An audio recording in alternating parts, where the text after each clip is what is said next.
konteks perang bangsa Israel dengan perang kaummu itu beda. Konteks perang bangsa Israel itu adalah konteks perang perjuangan kemerdekaan, konteks perang perjuangan kebangsaan, yaitu maka adalah wajar setiap bangsa yang berjuang untuk kemerdekaan negaranya selalu mengandalkan Tuhannya, ya kan? Kalau saya tahu konteks perang, emang kamu ada di situ pada zaman waktu Samuel menghajar seluruh suku Amalek, membunuh semua yang menyusui dan ternaknya. Kamu nggak tahu kalau Nabi Muhammad itu diboikot, diusir dari kampungnya, dari Mekah itu. Kemudian baru dia berperang, dia melawan mereka yang memeranginya. Kamu coba cari di dalam Al-Quran, ada nggak kata-kata pedang di dalam Al-Quran? Sementara di dalam kitabmu perang. Konteks.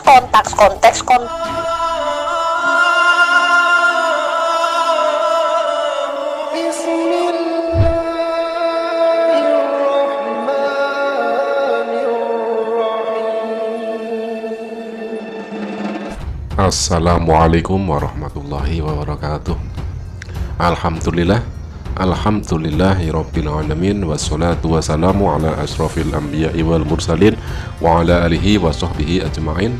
Selamat pagi sahabat, berjumpa lagi di sini. Mudah-mudahan kita selalu di dalam lindungan Allah, diberikan nikmat kesehatan dan juga rezeki yang halal, yang barokah, yang berlimpah. Dalam kesempatan kali ini kita akan sajikan lagi perdebatan yang sangat sengit antara Rifa MOW TV versus Pendeta Pietro Munte. Sebelum kita simak videonya, mari kita dukung dulu channel-channel Kristolog, channel Muslim, channel dakwah, dan channel debat agar supaya tetap semangat di dalam menyajikan konten-konten Islami, konten syiar, dan konten dakwah. Terima kasih untuk perdebatan selengkapnya. Mari kita simak videonya.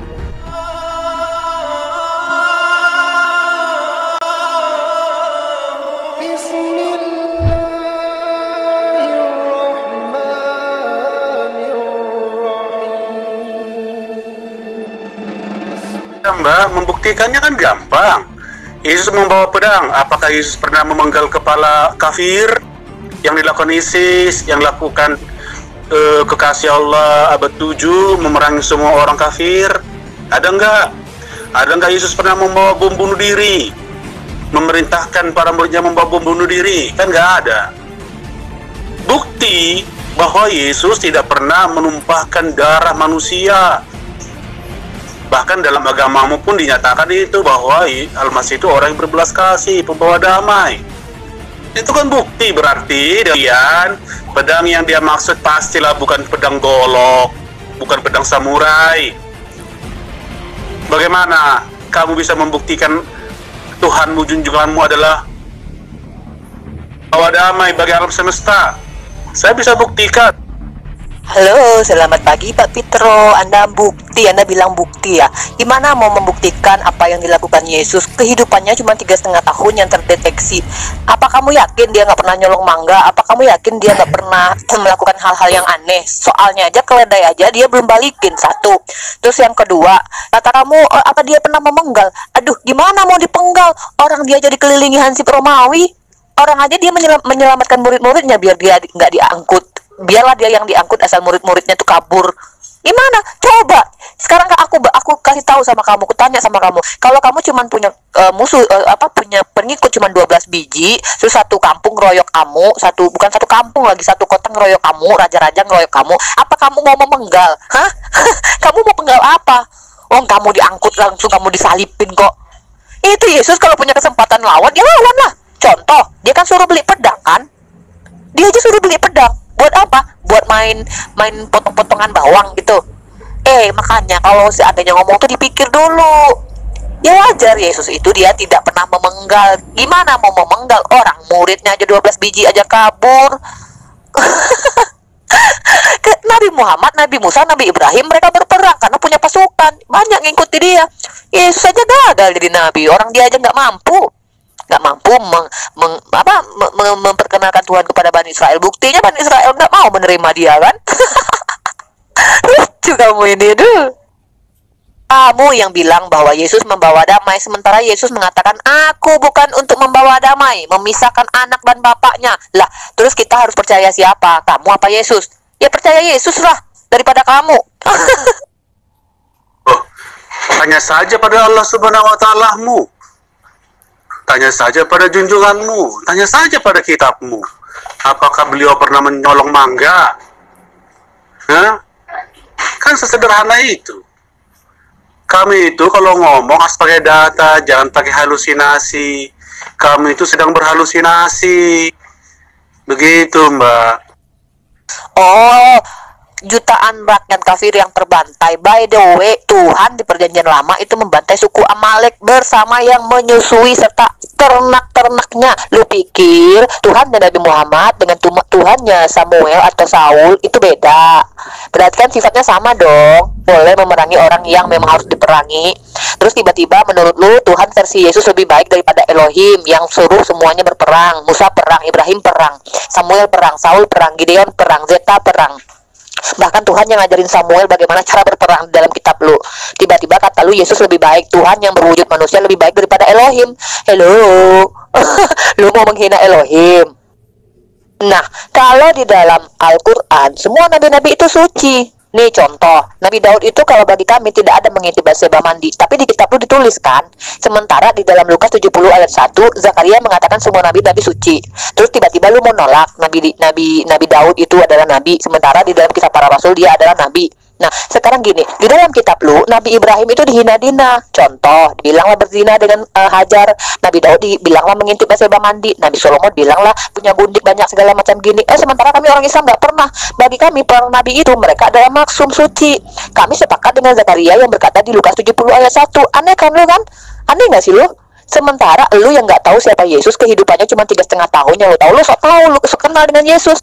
Lu pikir dari dalam kitab lu Yesus justru terlihat berdosa. Contoh, dia dibaptis. Ngapain orang dibaptis kalau nggak berdosa? Hah? Logika nggak? Yang kedua, dia ketika ada seorang wanita yang harus dirajam karena berzina, terus dia bilang yang boleh merajam wanita itu adalah orang-orang yang tidak berdosa. Tapi dia nggak ikut ngerajam. Kenapa? Artinya dia juga punya dosa dong. Menurut kitab lu. Kalau menurut kitab kami, jangan lu ketanya. Bagi kami, nabi-nabi itu semua suci. Allah bersaksi. Beda sama kitab lu. Di sana dia tidak dibaptis. Dia nggak boleh melempari orang yang harusnya kalau wanita itu dirajam sama orang yang tidak berdosa. Loh, dia nggak ikut. Artinya dia juga berdosa dong. Logika dong, bro. Lagian coba lu pikir deh, di dalam Mazmur Tuhan katakan dia tidak akan merubah keputusan yang ada keluar dari mulutnya. Nah, di dalam kitab-kitab perjanjian lama bahwa yang berzina itu hukumannya dirajam. Lu tahu kan? Bahkan mata itu kalau membuat berzina dicongkel lebih baik, kata Yesus. Nah, seumpama nih Yesus tuh Tuhan ya, dia Tuhan. Tiba-tiba dia yang kasih keputusan hukumannya berzina harus dirajam. Terus dia sendiri yang bilang kepada masyarakat, "Halo, di sini kalau yang nggak berdosa baru boleh merajam." Sambil dia nulis apa tuh di tanah, nggak tahu ya ditulis dia apaan, nggak ngerti kan? Nggak ada tuh, nggak ada penjelasan terkait dia menulis apa di tanah ya kan? Entah ngegambar apa gitu. Terus tiba-tiba dia bilang gini, yang boleh merajam wanita ini adalah mereka yang tidak pernah berdosa. Nah, kalau dia Tuhan, dia udah ngasih keputusan begitu, sementara dia tidak berdosa, harusnya dia dong yang ngerajam itu perempuan. Tapi lu lihat, dia ngerajam nggak perempuan. Lu mau bilang, lu mau berkeli kalau dia kan maha kasih. Oh, kalau dia maha kasih terus dia mengingkari perkataannya, artinya salah dong ya di Mazmur ketika dikatakan bahwa dia tidak akan mendustai apa-apa yang sudah difirmannya. Benar nggak? Hah? Lu mau mengkontradiksikan Tuhan? Beda dong. Konteks perang bangsa Israel dengan perang kaummu itu beda. Konteks perang bangsa Israel itu adalah konteks perang perjuangan kemerdekaan, konteks perang perjuangan kebangsaan, gitu. Maka adalah wajar setiap bangsa yang berjuang untuk kemerdekaan negaranya selalu mengandalkan Tuhannya, ya kan? Dan permohonan itu dan peran serta Tuhannya itu terbatas hanya dalam konteks itu. Kami itu perang terbuka, tanpa batas negara, tanpa batas waktu, tanpa batas ras. Sampai saat ini, kemarin ISIS sudah memancung kepala manusia, membakar manusia hidup-hidup. Itu kelanjutannya. Beda. Tuhan bangsa Israel itu tidak pernah memerintahkan perang terbuka, tanpa batas dan tanpa negara, tanpa bendera. Beda. Bagaimana suci orang yang mengambil menantunya, nafsu pada menantunya suci? orang yang mengajarkan membayar kenikmatan selangkang suci, orang yang menyelingkuhi budaknya Maria Kipti suci. Apa itu suci bagimu, Mbak? Kalau sok tahu konteks perang. Emang kamu ada di situ pada zaman waktu Samuel menghajar seluruh suku Amalek, membunuh semua yang menyusui dan ternaknya. Kamu nggak tahu kalau Nabi Muhammad itu diboikot, diusir dari kampungnya, dari Mekah itu. Kemudian baru dia berperang, dia melawan mereka yang memeranginya. Kamu coba cari di dalam Al-Quran, ada nggak kata-kata pedang di dalam Al-Quran? Sementara di dalam kitabmu perang. Konteks seolah-olah kamu berada di daerah itu pada masa Samuel membunuh suku Amalek. Padahal itu Tuhan yang perintahkan. Konteks. Sotoy, tapi terlalu sotoy. Yang namanya perang ya perang-perangan. Ngapain? Membunuh-bunuh lah. Yang menyusui, anak-anak yang menyusui itu dibunuh. Itu Tuhan yang suruh. Siapa? Saul yang disuruh. Bahkan ketika Saul tidak mau membunuh hewan ternak, bahkan hewan ternak yang dibiarkan sama Saul, itu Tuhan marah. Tuhan ngomong sama Samuel, kenapa Saul kayak gitu loh. Itu ada ayatnya di kitab loh. Apa itu konteksnya? Apa konteksnya itu? Konteks. Giliran Nabi Muhammad perang, heboh. Nabi Musa perang, Ibrahim berperang, Yakub perang, Daud perang. Mana ada berperang untuk kemerdekaan? Jelas-jelas di situ untuk menguasai. Telah Tuhan berikan daerah ini untukmu, maka perangilah. Emang dikirain aku nggak baca apa? Yang mengatakan nabi-nabi itu suci bukan gua. Yang mengatakannya Zakaria di Lukas 70 ayat 1. Apa mau nolak ayatmu sendiri, Pak Pitro? Dan lagi pula, Daud itu adalah seorang nabi. Lalu kata Zakaria, nabi itu suci. Mau bilang Zakaria dusta? Kalau memang begitu, ngapain ditulis di dalam kitab suci? Aduh. Kamu nggak pernah melihat bagaimana kehidupan Nabi Muhammad. Nabi Muhammad memerdekakan budak sehingga budak tidak ada lagi. Lihat, ketika ada para sahabat yang melakukan kesalahan, hukumannya memerdekakan budak. Emang ada kayak gitu di ajaran kamu? Hah? Sampai budak hilang. Coba kamu lihat di Amerika gimana kulit hitam dibunuh sama orang kulit putih karena ada rasis. Sementara Islam mengajarkan mau budak, mau siapa kayak sama di mata Tuhan. Itu namanya buah manis. Ajaran yang manis, tidak ada rasis, budak sama saja. Coba kalau kamu baca bagaimana prinsipnya ketuhanan di dalam agamamu. Kalian menghina budak kan? Masih ingat aku, kata Putri Siloan itu, salah satu pendeta katanya yang hebat, luar biasa ilmunya, mengatakan, kalian kan keturunan budak, kami keturunannya Nyonya Menir lah, si Sarah. Betapa hinanya budak di mata kalian kan? Itu gara-gara apa? Ajaran lah. Tapi umat Islam menyamakan budak dan majikan sama saja, yang membedakan hanya ketakwaan kepada Tuhan. Nah itu. Menantu mana? Menantu yang dinikahi Nabi Muhammad itu sudah bercerai. Bukan masih dinikahi, beda sama Nabi Daud. Mengintip Batseba yang mandi, kemudian mengirim suami Batseba yang bernama Uria ke medan perang hingga mati. Tapi Tuhan tidak masalah. Contohnya di Raja-Raja 15 ayat 5. Tuhan mengatakan bahwa Daud telah melakukan semua apa yang Tuhan perintahkan. Kecuali cuma perkara Uria itu. Kalau perkara Uria apa? Ya membunuh Uria. Sementara pernikahannya dengan Batseba aman-aman saja kata Tuhan. Buktinya ketika Batseba melahirkan lagi Salomo, Tuhan berkenan dengan Salomo. Nah lu pikir kok lu yang lebih menilai Nabi Muhammad, sementara Tuhan yang Daud mengintip orang mandi aja Tuhan mengatakan Daud telah mengikuti apa-apa yang diperintahkan Tuhan. Aneh lu ya Pak Pitro ya. Ini gara-gara apa? Kedengkian lu kepada umat Islam dan kebencian lu kepada Nabi Muhammad. Nabi Muhammad memerintahkan kami umat Islam bersikap adil kepada kafirun. Dan kalian membenci Nabi Muhammad. Kalian bilang Nabi Muhammad poligami, sementara nabi-nabi di dalam kitab kalian itu punya gundik. Ibrahim punya gundik, Daud juga, Yakub pun menikahi budaknya. Jadi kalian tuh punya standar ganda, sementara mereka tokoh-tokoh itu adalah orang-orang yang Tuhan berfirman kepadanya.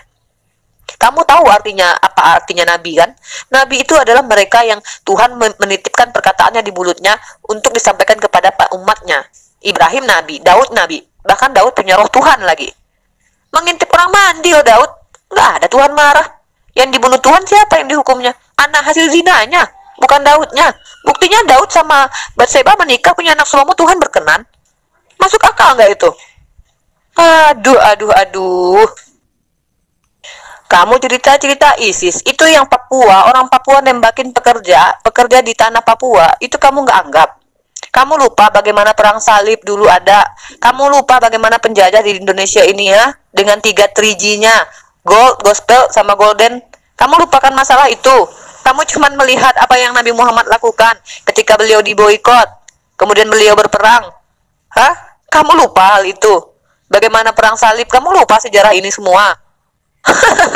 Itu namanya kamu cuma nampak gajah di seberang laut, sementara balok di depan matamu kamu nggak kelihatan. Kamu mengatakan ajaranmu ajaran kasih, tetapi apa Nabi Muhammad, manusia yang bahkan musuhnya mengakui dia adalah orang yang jujur, kamu fitnah. Dia berperang, kamu sewot. Giliran Nabi Ibrahim, Nabi Musa berperang di dalam perjanjian lama, kamu banyak dalilnya lah.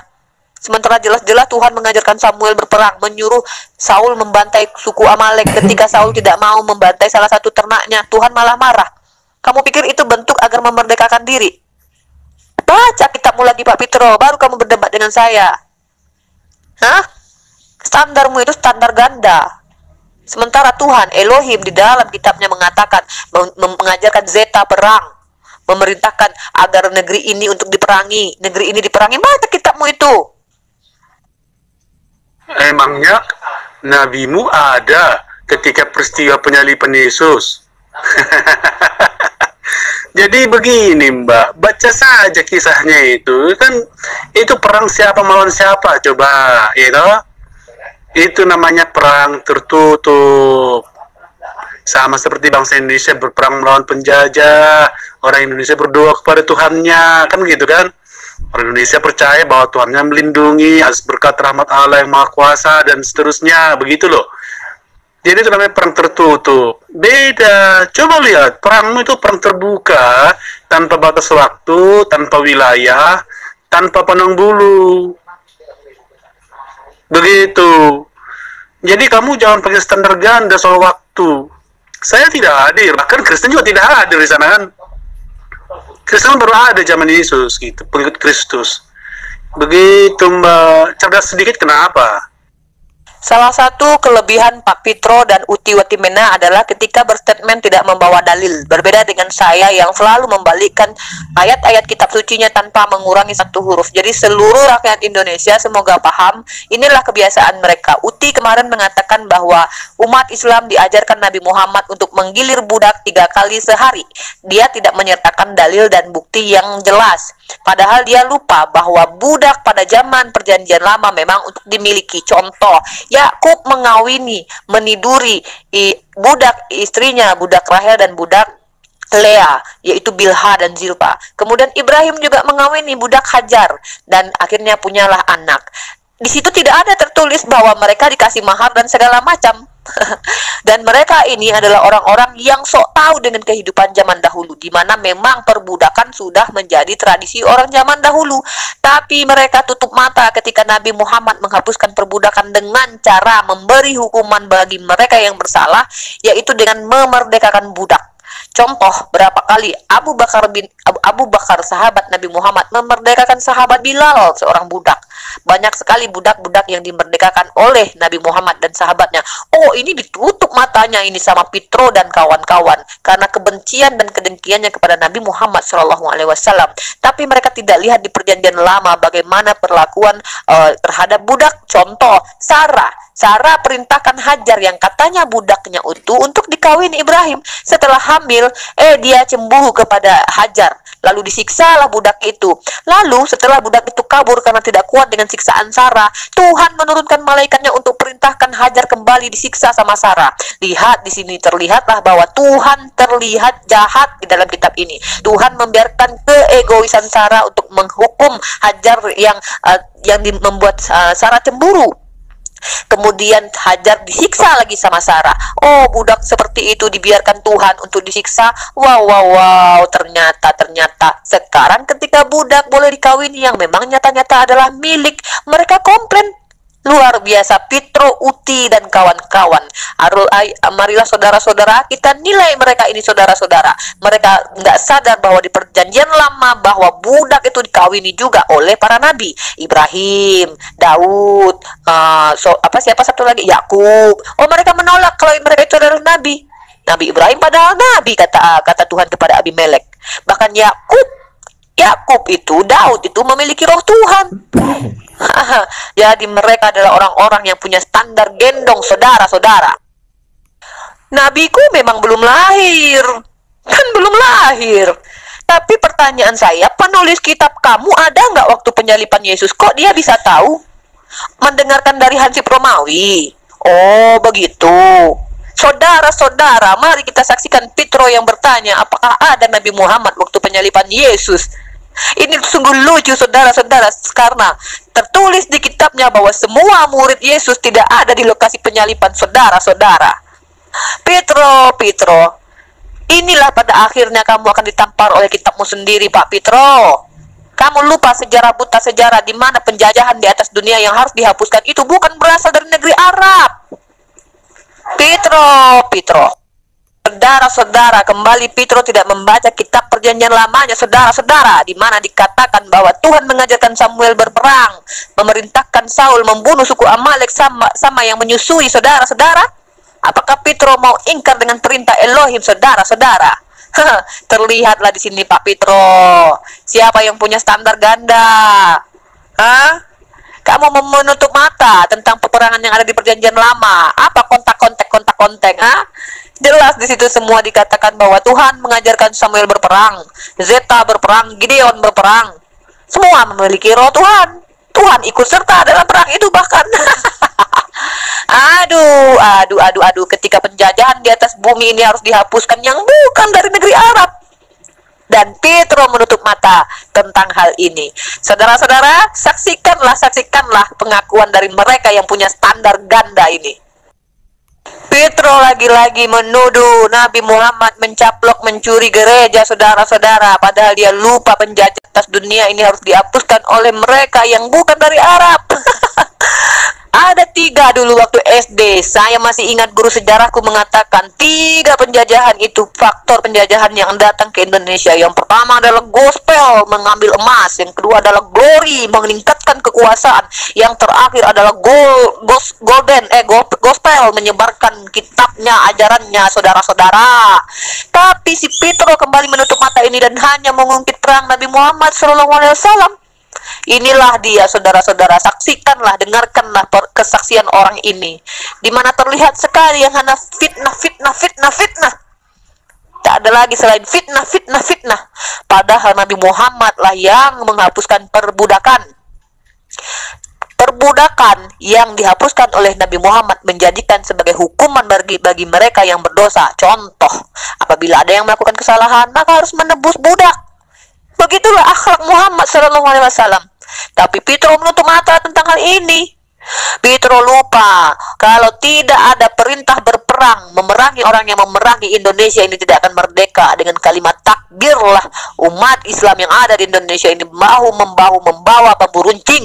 Oh, Pietro mau meniadakan sejarah ini, saudara-saudara. Sementara di ajaran mereka, kasihilah musuhmu. Oh, artinya jika penjajah datang ke Indonesia, mari kita sambut dengan tari piring, saudara-saudara. Aduh, bahaya ini saudara-saudara kalau kita diserang sama komunis ini. Mereka tidak boleh berperang. Jadi ya disambutlah penjajah itu dengan tari piring. Dasar punya standar ganda terus. Sementara ditampar lagi sama kitabnya.